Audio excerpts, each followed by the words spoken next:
Bismillahirrahmanirrahim. Assalamualaikum warahmatullahi wabarakatuh.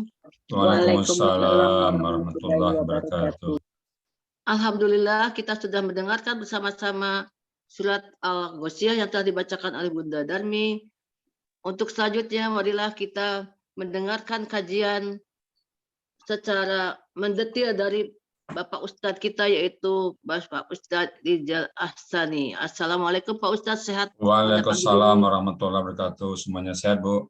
Alhamdulillah. Semuanya mudah-mudahan Pak Ustadz selalu diberikan kesehatan oleh Allah SWT. Amin, juga amin. kita sebagai pendengar di sini ya daripada Al-Ahsani ini, semuanya diberikan kesehatan oleh Subhanahu wa Ta'ala. Amin ya Rabbil Alamin. Amin.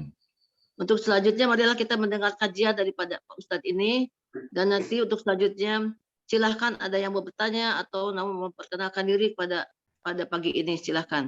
Kami persilahkan pada Ustadz untuk memulainya. Assalamualaikum warahmatullahi wabarakatuh. Assalamualaikum warahmatullahi wabarakatuh. Syukuran, Bu, ini ya. Assalamualaikum warahmatullahi wabarakatuh. Waalaikumsalam warahmatullahi wabarakatuh. Alhamdulillahirabbil alamin wa bihi nasta'in ala umuri dunya waddin wassalatu wassalamu ala asrafil mursalin wa ala alihi wa sahbihi ajma'in amma ba'du.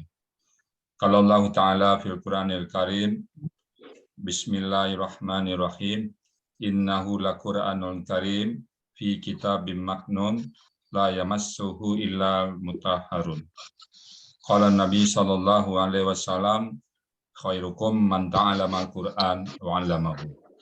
Qala Nabi aidan, ikra'ul Qur'an fa innahu ya'ti yaumal qiyamah syafi'an li ashabi. Sadaqallahul azim wa sadaqan nabiyul karim wa nahnu ala zalika minasyahidin. Alhamdulillahirabbil alamin. Pertama-tama dan utama sekali, marilah selalu kita memanjatkan puji dan syukur pada Allah Subhanahu wa Ta'ala yang telah banyak memberikan rahmat dan nikmat kepada kita semuanya, terutama nikmat kita lahir dalam keadaan Islam, nikmat kita diberi iman oleh Allah, nikmat kita sehat badan dan panjang umur, sehingga kita dapat hadir bersama-sama di tempat yang penuh berkah ini. Selawat dan salam tidak lupa kita sampaikan kepada junjungan kita, Nabi besar Muhammad Sallallahu Alaihi Wasallam. Bapak-bapak dan ibu sekalian, pada kesempatan yang berbahagia ini kita bahas surat Al-Ghasyiyah, yang pokok-pokok isinya adalah keterangan tentang orang-orang kafir pada hari kiamat nanti yang ditimpa oleh azab yang dijatuhkan kepada mereka. Kemudian juga tentang bagaimana surga yang diberikan oleh Allah kepada orang-orang yang mukmin, dan ada lagi berita selanjutnya. Oke, baik saja, kita mulai aja surat Al-Ghasyiyah. Bismillahirrahmanirrahim. Al-hataka haditsul ghasyiyah. Nah, ini gramatikanya tuh seperti biasa al-hataka. Jadi di sini apakah al-hataka haditsul ghasyiyah, apakah cerita tentang hari kiamat? Apakah cerita tentang hari kiamat datang kepada engkau? Nah, di sini kan artinya apakah di sini dikatakan sudahkah datangkah kepadamu berita tentang kiamat?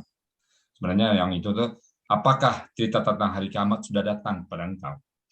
Jadi cerita hari kiamat itu yang datang ke kita, seolah bahasa metamorfos itu ceritanya yang datang, bukan kita yang tahu, tapi cerita yang datang pada kita. Bisa begitu? Iya. Kan kita kalau prosa atau puisi itu kan, kita membuat satu puisi itu kan angin sepoi-sepoi itu seolah-olah berkata kepada kita. Jadi semua berkata, memberikan informasi. Sungai yang mengalir deras, memberikan informasi, atau anginnya berembus sepoi-sepoi basah, gunungnya menjulang tinggi, awannya berarak, itu seolah berkata pada kita. Nah, ini gitu juga. Hal hataka haditsul ghasyiyah. Apakah cerita tentang hari kiamat sudah datang padamu? Nah, apa itu isi ceritanya? Banyak sekali kan. Mulai dari surah An-Naba, bagaimana kondisi orang pada hari kiamat itu, yang pada hari hari yang betul-betul goncang itu ya. Banyak cerita tentang bagaimana manusia melayang-layang bagaikan belalang, bagaimana seorang tiba-tiba beruban, bagaimana tiba-tiba ibu yang hamil melahirkan, bagaimana tiba-tiba onta merah ditinggalkan, gedung apartemen ditinggalkan, perusahaan-perusahaan ditinggalkan, banyak sekali cerita tentang itu. Nah, itu yang akan datang sekarang. Al-hataka haditsul ghasyiyah. Apakah sudah datang cerita itu pada engkau semuanya? Orang sudah tidak memikir siapa siapa kiri kanan lagi. Orang lupa semuanya karena begitu dahsyatnya hari itu. Iza zulzilatil ardu zilzalaha. Begitu digoncang, segoncang-goncangnya. Kita tsunami aja kabur, Bu ya. Kemarin di Padang gempa berapa tektonik itu baru 6, sekian, kaburnya minta ampun dari semuanya. Nanti komanya nggak segitu lagi. 4.539, skala Richter. Gempa pada saat hari kiamat itu segitu Richternya. Skala Richternya 4.513.537. Gempa saking kencangnya ya. Itu hanya gambaran sebuah kencangnya. Jadi pada saat itu orang sudah tidak tahu siapa lagi. Nah, yang bisa menuntun orang pada saat itu adalah amal ibadahnya. Hal hatta ka haditsul ghasyiyah. Nah, wujuhu yauma idzin khasyiyah. Pada saat itu adalah wujuh, wajah-wajah. Yauma idzin pada hari itu khasyiyah, tertunduk hina. Kenapa mereka tertunduk hina? Karena perbuatannya selama di dunia. Jadi bagaimana kita dibangkit nanti dikubur, bagaimana kita dibangkit dari kiamat, tergantung kepada amal ibadah kita. Bagaimana amal ibadah kita di dunia? Kalau ibadah kita bagus, ya baguslah kita. Ini ada berita berikutnya. Ini cerita tentang orang yang ibadahnya pada akidahnya nggak benar, ibadahnya nggak benar, semuanya nggak benar. Wujuhu yauma idzin khasyi'ah. Nah, kemudian amilatun nasibah. Dia amalnya yang nasibnya yang celaka. Amilah itu beramal, nasibah payah-payah, berpayah-payah. Jadi dia melakukan suatu perbuatan yang sia-sia, yang beramal pada yang bekerja keras dan kepayahan, payah, lelah dia. Berarti itu lelah, jangan banget lelah, mbaknya. Panas yang tak ampun, teriknya matahari, kemudian maaf ya, yang diinjak juga panas minta ampun, panasnya matahari di berapa jengkal di kepala, tempat yang nggak tahu jempangkan, orang ramainya minta ampun, ada yang perutnya buncit lagi, ada kepala ke bawah, macam-macam sesuai dengan kondisi amal ibadah seseorang itu. Jadi wujuhi yauma idzin khasyiyah, wajah yang tertunduk lesu. Karena apa? Karena kepayahan, menyeret-nyeret. Pernah Ibu lihat orang diseret masuk penjara, ada orang yang kena tangkap KPK, diborgol, lalu digiring penjara. Nah, seperti itulah kira-kira orang nanti. Kita, bagaimana kondisi kita di Yaumul Hisab itu sebenarnya udah tahu kita. Pada saat kita dikubur itu udah tahu kita. Baru 7 langkah, orang pengubur kita pergi, nah itu udah tahu kita. Apakah kita akan bahagia atau akan kesesaran. Karena pada pertama itu udah tahu. Kalau kita, kata Nabi, kalau nanti hari pertama dikubur itu kita susah, maka selanjutnya akan susah. Kalau pertama dikubur itu ringan, maka selanjutnya akan ringan. Karena ditanya, ma rabbuka, kata mereka, siapa Tuhan kau? Kalau kita beramal baik, insya Allah kita menjawab, Allah Tuhanku, Allahu Rabbi. Kemudian ditanya lagi, siapa nabimu? Siapa imammu? Nah, imam itu lagi, siapa imammu? Apa kita jawab? Al-Quran. Nah, kalau kita nggak pernah baca Quran, gimana kita mau menjawab? Nah, jadi Al-Quran.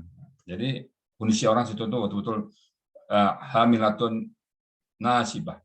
Nah, yang apa lagi yang berikutnya itu ini yang belum beratnya. Tasla naran hamiyah. Nah, kenapa dia payah? Di depannya ada tasla. Tasla naran, api yang berkobar-kobar. Api yang menyala-nyala, api yang sangat panas. Depannya itu. Ini orangnya kondisi yang pertama ini ya. Udah payah, terseret-seret, berpenyakit lagi, banyak beban lagi, depan ada api lagi. Itulah kira-kira kalau di dunia, Bu, kita diseret, depannya penjara. Seberat-beratnya hukum di dunia penjara. Nggak lebih dari penjara. Tapi ini nggak, di depan api neraka. Tempatnya yang kalau dilempar kita dari atasnya, maka 70 tahun baru sampai di dasar, melayang-layang di atas api. Saya terus terang pernah saya naik pesawat, lihat ke bawah, dijatuhkan dari besar ke bawah, itu paling sampai di bawah nggak sampai 10 menit atau setengah jam, ngerinya minta ampun. Nggak sampai itulah. Di Sentul ini ada satu lokasi namanya itu ada di Taman Budaya. Kalau kita lihat ke bawah itu jurang, paling jarak jurang itu 100 meter. Kalau terjun ke bawah ngeri, paling patah-patah dari bawah. Paling itu yang menyambutnya pohon kayu. Ini enggak, di neraka itu dilempar ke atas sampai di bawah 70 tahun. Ada yang bilang 70.000. Kira satu hari 10.000 tahun. Itu di bawah nunggu batu, bukan matras, bukan kasur empuk. Yang nunggu batu yang panas. Nah, betapa siksanya. Jadi siksa neraka itu sangat berat. Yang paling ringan siksa neraka apa? Kalau diinjak baranya mendidih otak. Itu yang paling ringan. Paling ringan itu. Jadi kalau bicara neraka, saya kadang-kadang nggak mau terlalu jauh juga. Karena nggak ada yang ringan, nggak ada enaknya. Kita yang perlu kita bicarakan bagaimana cara menghindarinya. Bagaimana supaya kita terhindar dari neraka itu. Bukan bagaimana berat hukumannya. Pasti berat. Nggak akan kebayang kita beratnya setampun. Apalah siksa di dunia ini paling berat. Nggak sampai satu tetesnya itu. Kebakar kita, dibakar hidup-hidup atau dikulitin hidup-hidup masih ringan itu. Neraka enggak, lebih dari itu. Nah, jadi tasla naran hamiyah. Itu di neraka. Kemudian apa sih? Tusqa min ainin aniyah. Nah, jadi di situ tuh tusqa diberi minum, itu pasif gitu ya. Tusqa perkataannya saka. Saka tuh diberi saka tuh minum. Tapi kalau sta dia diberi minum. Apa itu minumannya? Tusqa min ainin aniyah. Minuman yang sangat panas. Panas sekali. Kalau aniyah itu bejana atau aniyah. Jadi air bejana yang sangat panas. Jadi panasnya ini Pak nggak pernah berkurang. Kalau di lain itu ada tuh, tidak akan pernah berkurang hukuman di akhirat. Kalau kita hari ini dapat minum air yang panasnya 1000 derajat Celcius, besok dapat minum yang 1500 derajat Celcius, besok nambah lagi. Kita di dunia aja, Bu, di dunia aja minum air mendidih itu cuma minum. Perut apa itu? Diminum itu, aduh, hancur usus. Nah ini minumnya panas sekali. Nggak bisa, tidak melepas, makin diminum makin parah. Nah kita nggak punya minuman, jadi diberi minum. Ini di situ bukan minta minum, diberi minum, dipaksa meminum. Tusqa min ainin aniyah. Nah, jadi minumannya begitu. Beda nanti di surga, biar bicara surga. Siang malam beda, jauh sekali. Nah itulah yang kita sekarang di dunia ini kita mau berbuat amal untuk menabung kegiatan amal-amal kita untuk menuju kita ke surga. Kita ngelak dari sini. Di sini kita Al-Qur'an ini betul-betul kita percaya penuh. Bismillahirrahmanirrahim. Alif lam mim. Zalikal kitabul la raiba fihi hudal lil muttaqin. Itu akidah kita. Bahwa Al-Qur'an ini tidak satu pun yang kita ragukan. La raiba fihi hudal lil muttaqin. Petunjuk bagi kita untuk jadi orang takwa. Ini petunjuk bagi kita. Ini cerita Allah. Kalau saya katakan ini berita yang sudah bocor ke muka bumi. Ibu-ibu, bapak-bapak pernah dulu tahun 80-an saya ulang-ulang cerita ini nggak apa-apa biar mengingat kita. Dulu pernah bocor soal. Itu bocor soal itu ujian negara, bukan ujian negara. Bocor, pernah bocor dulu. Itu di pasaran harganya tak ampun mahal. Ada yang 10 juta beli, ada bapak-bapak, ibu-ibu keluarga yang beli sampai 100 juta. Itu dibeli 100 juta, lalu disewa joki untuk mendidik anaknya. Agar apa? Dapat lulus sekolah dengan baik. Hanya selembar ijazah, untuk ijazah 100 juta. Nah, kemudian karena hebohnya di luar, ketahuan, akhirnya ditarik. Kita nggak tahu siapa yang mau penuh. Ditarik dari soal, batal soal. Yang sudah beli, gigi jari. Tapi betapa inginnya manusia hanya satu tingkat derajat di dunia ini, pengen habis-habisan, mengorbankan semuanya. Takut, cemas, anak yang nggak lulus, takut, akhirnya berani bayar banyak. Itu soalnya bocor, ujian SMP, katakanlah ujian SMP, akhir SMP atau ujian akhir SMA. Bocor soalnya heboh, dihebohkan. Kenapa? Itu kan soal itu akan keluar nanti pada saat ujian akhir. Nah, kalau dia udah beli, dapat anaknya aman dia. Itu soal di dunia bocor. Tahukah bapak-bapak ibu-ibu, Al-Qur'annya apa? Soal Allah yang sudah bocor ke muka bumi. Diberitahu oleh Allah, bocor ini. Ini akan kami tes, nanti begini, kami akan begini, nanti kamu akan begitu, atau kamu akan begitu. Tapi kita cuek aja. Nggak ada perhatian kita itu. Diajak minta Quran, ayo belajar Quran yuk. Ntar. Ayo belajar Quran yuk, sibuk. Ayo belajar Quran yuk, makasih informasinya. Itu aja. Padahal ini akan ditanya nanti di kubur, ditanya di perang mahsyar, ditanya semua nanti. Tapi kita kok kehidupan kita yang begitu panjang nggak tertarik. Tapi kehidupan di dunia sedikit aja mau orang mau berkorban apa saja. Hanya untuk mendapatkan selembar ijazah. Mau orang. Soalnya bocor, mau beli ratusan juta. Belajar Quran nggak mau. Yang nanti pertaruhan adalah nasib dia. jangka panjang. Kalau saya bilang jangka panjang abadi, mungkin bisa terdegradasi triliunan tahun nasibnya nanti. Di sinilah beritanya ini, bocornya di sini. Tapi nggak peduli tuh orang. Saya ngajak orang, ayo ya Quran yuk. Coba saya, terima kasih. Alhamdulillah, untung dia respon. Tapi ada juga ya Quran tuh dia udah contreng itu biru, sebulan kan dilihatnya ada komentarinya. Tapi kalau yang lain dikomentarin itu. Ayo reunian yuk, daftar sekali itu. Temponya setengah jam 50 daftar. Sampai nanya nomor kaus saya gini. Saya sebut nomor kaus saya XL. Lengan panjang, lengkap sih data-datanya. Jangan lupa ya kasih nama ya. Itu kalau untuk reunian. Tapi kalau diajak Quran, makasih informasinya. Duluan lah, saya masih sibuk. Nah, macam-macam lah orang. Jadi betapa ruginya. Makanya wal asri innal insana lafi khusri. Demi masa kata Allah bersumpah manusia itu merugi semuanya. Nah, ini berita dari Allah kepada kita semuanya. Bersyukur, saya sangat bersyukur ada Quran ini. Terlepas nanti misalnya katakan beritanya nggak benar ya nggak apa-apa. Tetapi saya larai bafihi hudal lil muttaqin. Tapi kalau nanti benar gimana? Yang orang berlian-lian sekarang itu nggak ada itu. Nah terjadi seandainya ada nanti gimana? Tapi kalau nggak ada ya nggak apa-apa, kita nggak rugi. Tapi kalau ada yang mengatakan tidak ada rugi. Jadi tusqa min ainin aniyah. Lalu nggak cukup begitu aja. Laisa lahum ta'amun illa min dari'. Laisa tidak lahum bagi mereka ta'am makanan. Nggak ada makanan di situ. Beda di sini, Bu ya. Di sini ada rendang Padang, ada soto Madura, ada soto Makassar, ada apalagi di Sunda tuh Kang Jen tuh punya apa tuh? Ada ubi talas Bogor. Banyak di sini. Ada lamang. Ada lamang. Nah, di situ nggak ada. Laisa lahum ta'amun. Nggak ada. Illa kecuali min dari' makan yang berduri. Pohon berduri, makan itu. Bapak-bapak, ibu-ibu kalau memahami ini, Bu, nggak usah jauh-jauh. Bapak tercekik tulang, pernah? Saya pernah tercekik tulang. Itu sakitnya minta ampun, Bu. Menelan sakit, itu tulangnya halus, Bu. Tulang halus. Itu gimana? Nggak tahu tuh, dibiarin akhirnya jatuh apa sendiri dia. Halus tulang, sakit minta ampun. 3 malam sakit. Itu tulang halus. Ini dari ya. Ibu pernah lihat buah durian? Itu telan tuh durian. Masih kecil itu.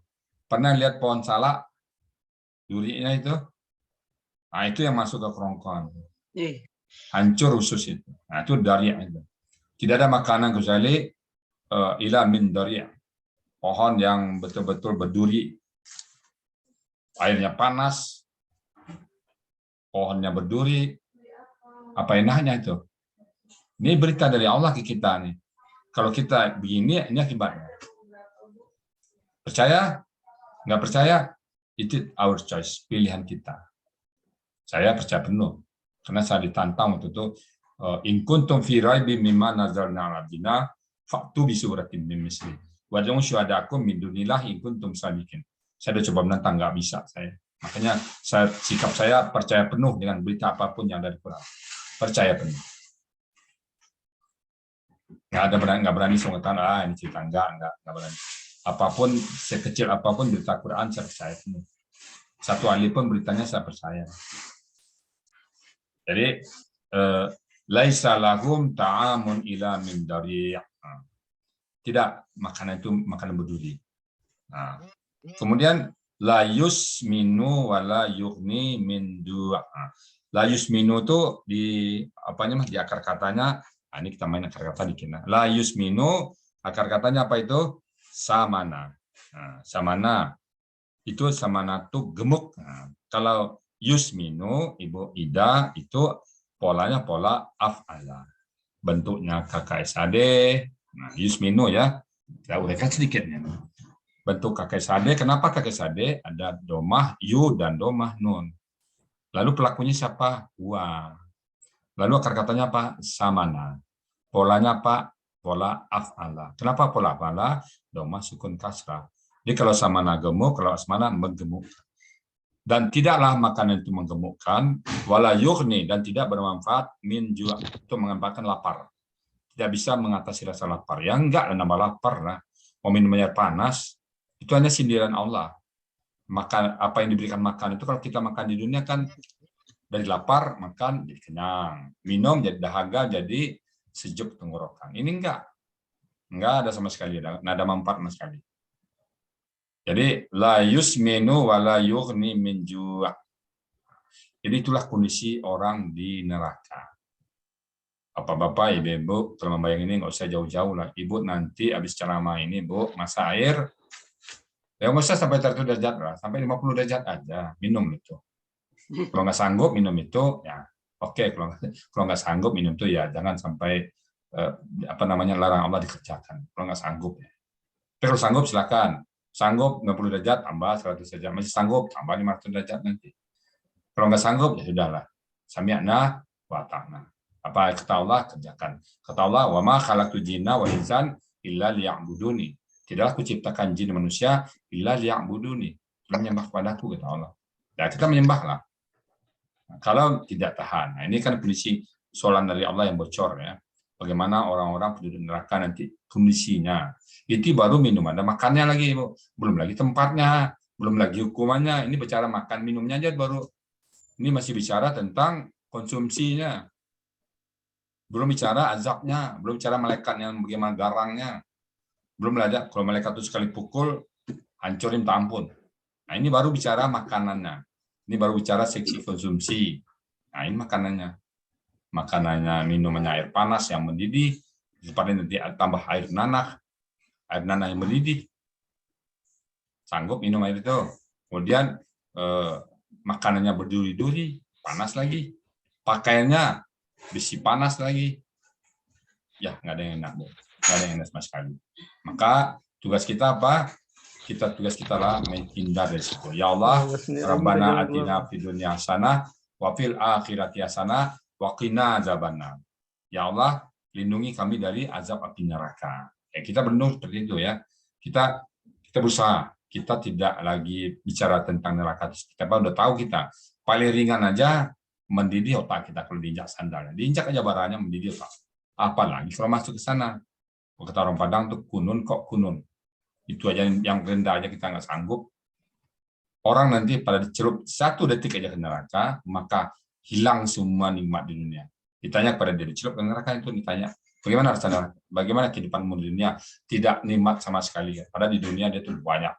Punya apartemen, punya mewah, segala macam. Tapi begitu masuk neraka 1 detik saja, hilang semua. Sebaliknya begitu juga. Orang yang payah-payah di dunia menderita karena beribadah kepada Allah, pernah berdakwah, menderita karena berdakwah, karena hina cacian, begitu masuk surga, 1 detik surga, maka hilang semua deritanya di dunia itu. Nah, Bapak-bapak, di depan Bapak ada 2 pilihan, kanan surga, kiri neraka. Kanan belajar Quran, kiri belajar novel. Ke kanan ke masjid, kiri ke mall. Silakan pilih. It's our choice, ya. Itu pilihan kita hidup. Ke kanan taat sama Allah, ke kiri cuek bebek. Ke kanan berteman-teman dengan kaum muslimin muslimat, ke kiri teman dengan siapa saja. Ke kanan kita berakidah, ke kiri semua agama benar. Silakan, it's our choice. Itu pilihan kita semuanya.